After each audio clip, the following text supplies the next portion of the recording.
بسم الله.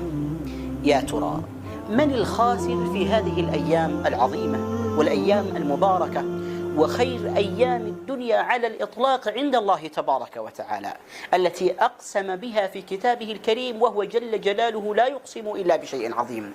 من الخاسر؟ من المغبون؟ من ذلك الإنسان الشقي التعيس الذي لم يرد الله به خيرا؟ من هو؟